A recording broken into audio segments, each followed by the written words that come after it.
Hello friends, and welcome to your virtual art class. I hope you're all having a good day. For those of you that don't remember or are new to the school, my name is Miss Krista and I am your art teacher. And I am sitting here in our beautiful and wonderful art room, which is now turned into a little bit of a production studio. Anyway, last time we talked about sketchbooks, and I want to thank those of you that have created your front covers and your back covers. They're looking wonderful. Try to get that finished as soon as you can, and just send me a picture in the Google Classroom. You don't have to do anything on the inside of it yet. Just work on the outside. Today, we are going to talk about Square One Art, which is something we do every single year.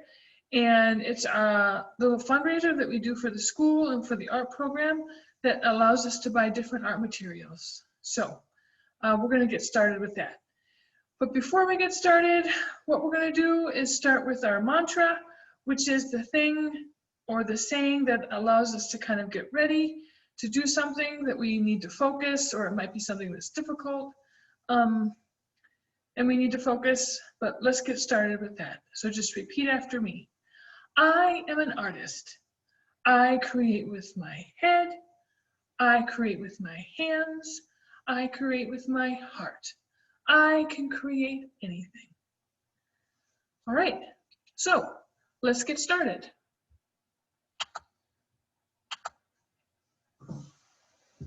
You may have noticed in your art packet that you had two papers besides your sketchbook paper.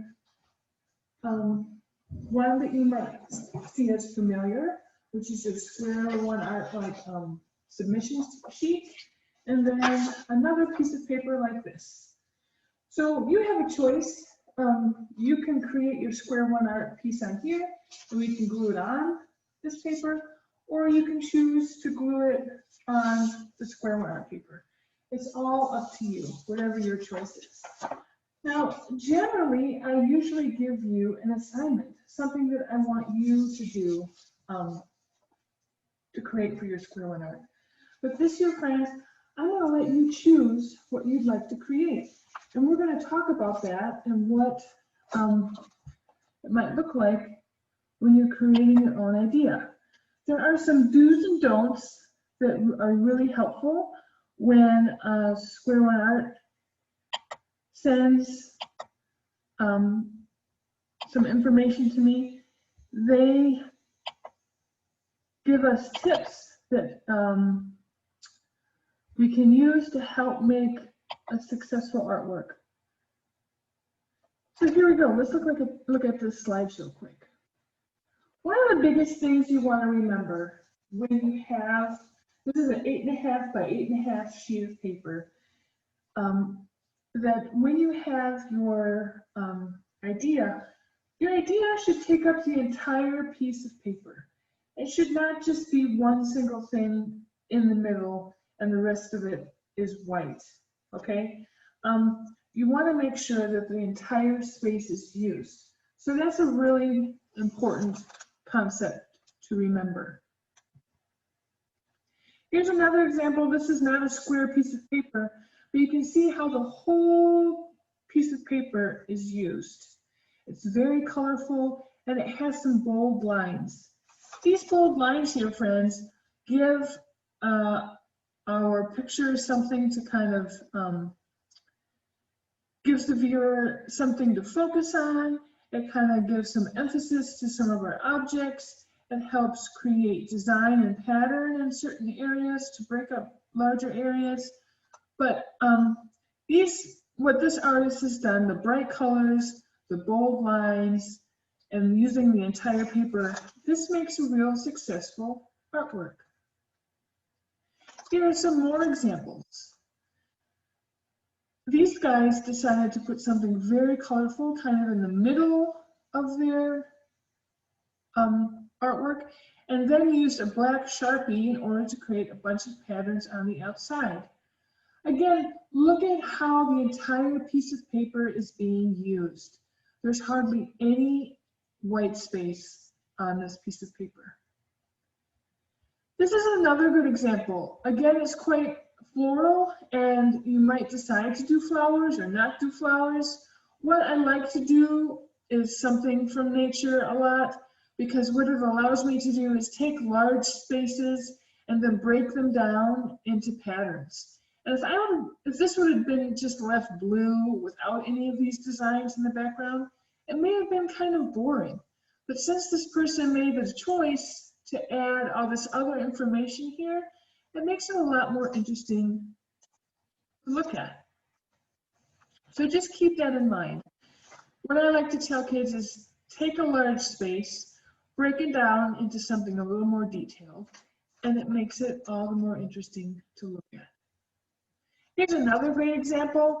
Very, very bright colors, very bold lines. All right, some use of pattern here in the windows, and some nice movement down here in the waves. But again, it has all the components of a successful artwork for square one because of its bright colors, bold lines, and use of pattern. Here again is another nature-inspired artwork. You can see if some areas would have just been left alone without any line or pattern in them, they may have been a little less interesting, but you can see once something like that is added in, it makes it a bit more interesting to look at. And you don't just have to do this with nature. If you wanted to draw your dog or something, or let's say a car or something like that, you can follow the same idea. But the important thing is to use the entire space of your paper. Now here are some specific do's and don'ts that Square One Art has provided for us. So this side is the do's and this side is the don'ts. And you can see a definite difference between the two. So this drawing is centered and it takes up the whole page, something we talked about. This drawing is not centered and it's unfinished. So all this white area and here, they don't really reproduce well. Again, this image is centered and the important parts are far away from the edges. With this one, there's no background, which makes it a little less interesting. But if you look up here where the tail is and where the head is of this bird, they're very close to the edge.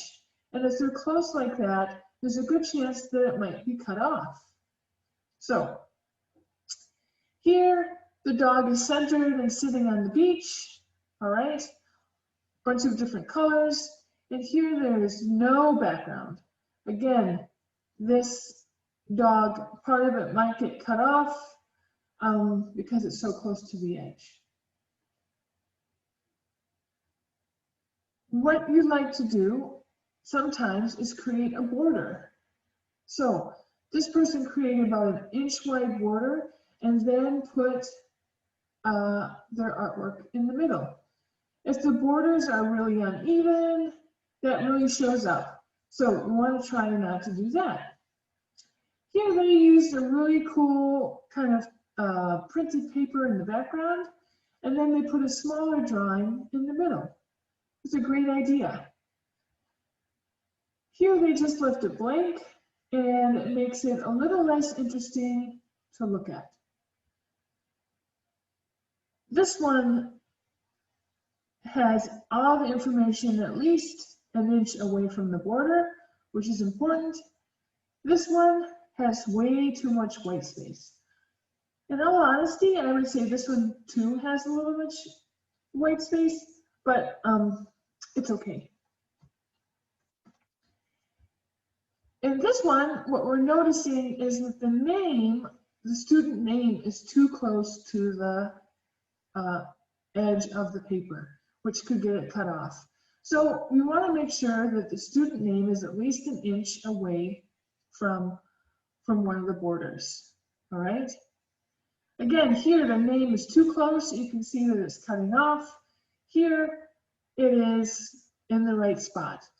What I will say though about putting a name is that you want to make sure that the most important part of your project is the artwork and not so much your name.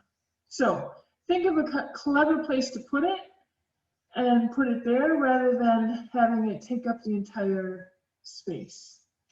If we look at the one on the bottom here, again, the name is too close to the edge of the paper. And here, it is in the right spot. These are some examples about coloring. So making sure that you color dark over the entire surface. Here, you know, this could be colored a different color to add a little bit more pizzazz to it. It's a really nice drawing, lots of detail, and it's nicely colored. All right, so keep that in mind. Here, this is a great drawing, but they just needed to color a little bit more. Just putting in a little bit more effort. You can color darkly with crayons, and you can color darkly with markers, and I'm going to talk about that in just a second. Here the drawing is really colorful, which is excellent, and here, as you can see, there's no color whatsoever, which makes it really difficult to see and difficult to reproduce. The same thing here, wonderful color. Here, the line, just without any color, makes it difficult to reproduce. So friends, the big takeaway here is making sure your drawing is colorful. All the important parts are away from the borders, and that your name is also away from the border.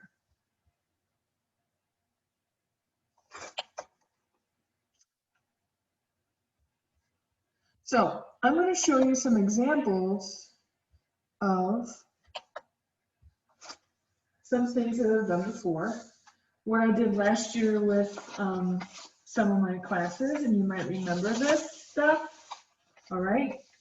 So one time we did some landscapes of the mountains. We did some geometric type mountains here, and then we did a nice watercolor in the background.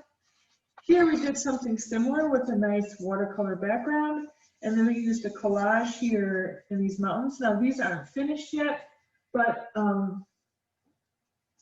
you can see how things are developed. You don't have to just draw your ideas. You can create collage, and looking around your house, you can look for things like old maps, newspaper, magazine, paper, things like that to help create an interesting either background or object that you want to create. This is another collage I created for the same idea, all right? This is just an old dictionary page. This is some old scrapbooking paper I had sitting around, and these are some papers I painted. Now let's talk about how you can paint some papers real quick, and then with the supplies you have at home, and then you can get started. So I just have some of this scrap paper, or you could even do it with newspaper. So I'm going to do a, like a collage background. I can take some of this, all right?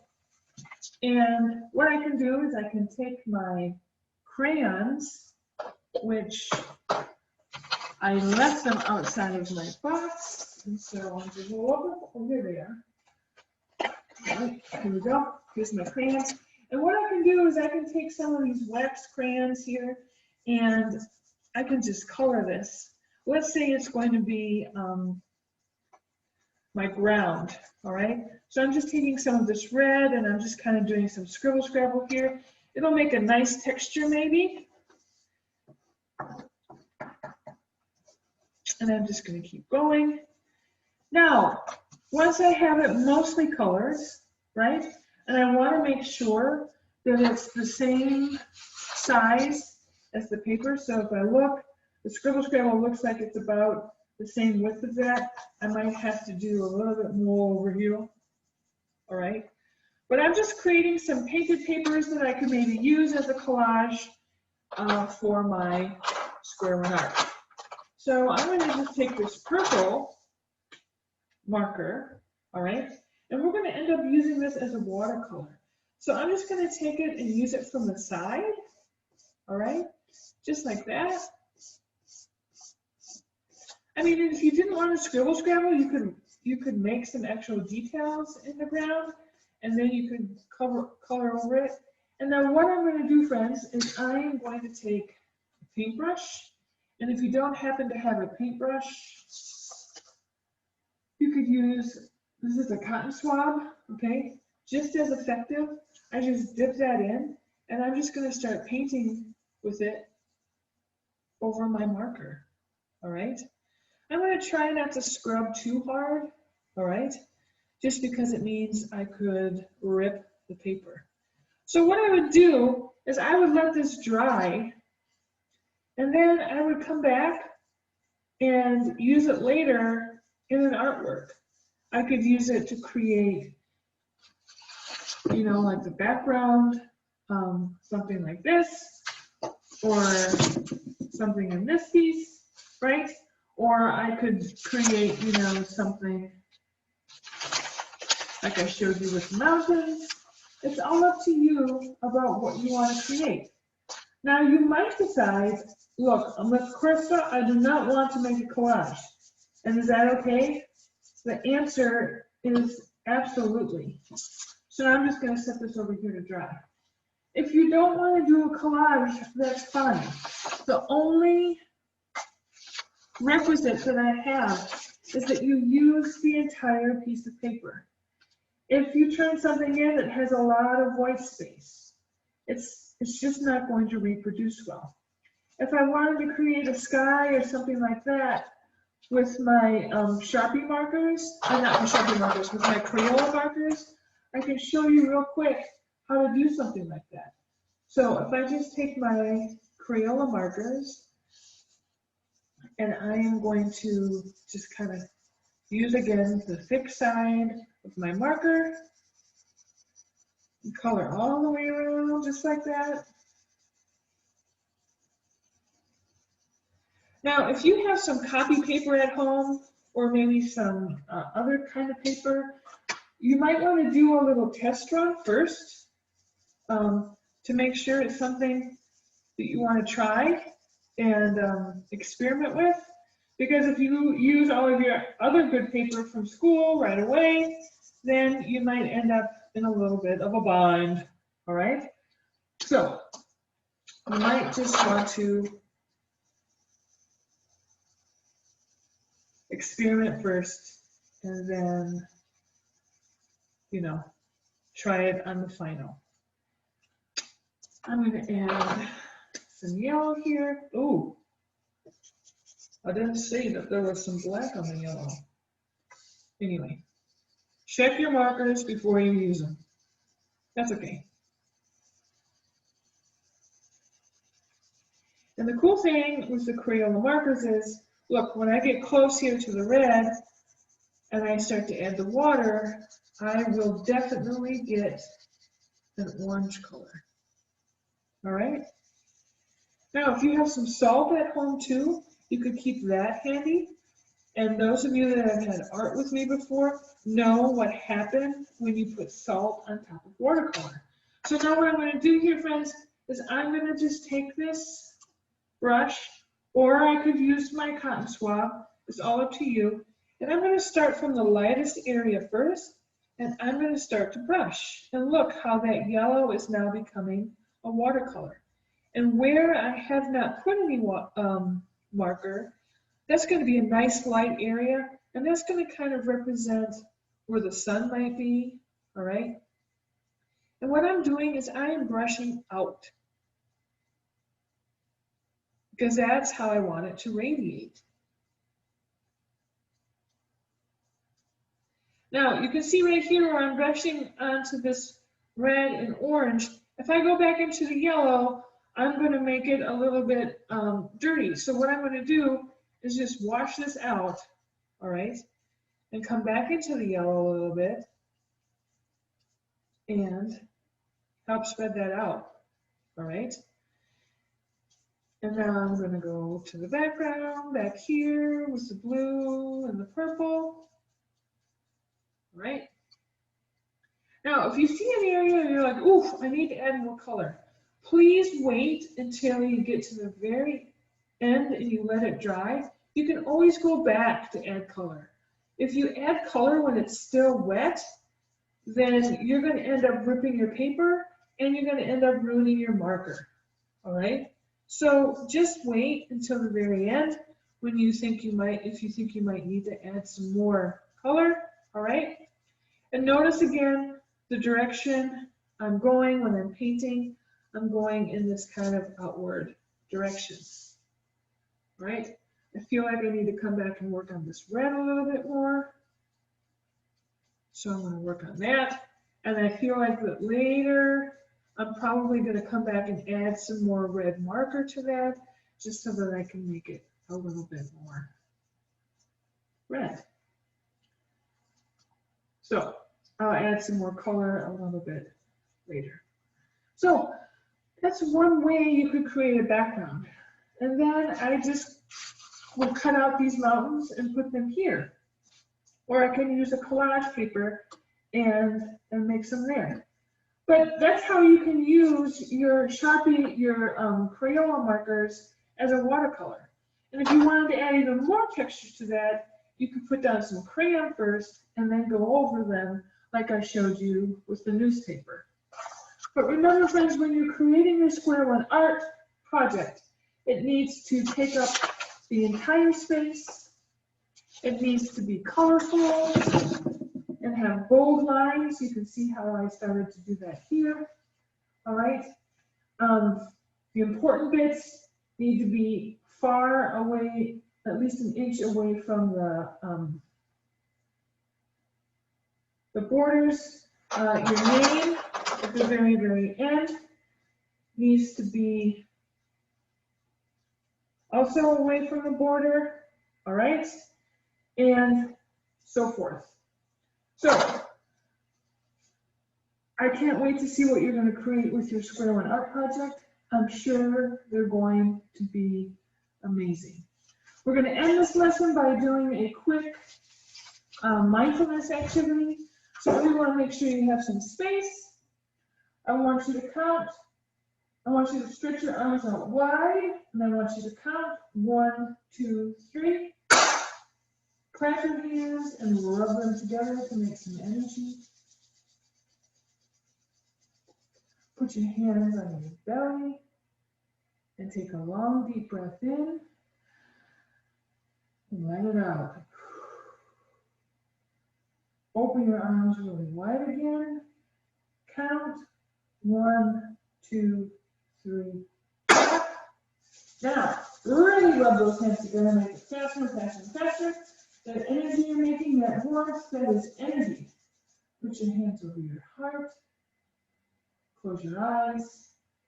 Take a long, deep breath in.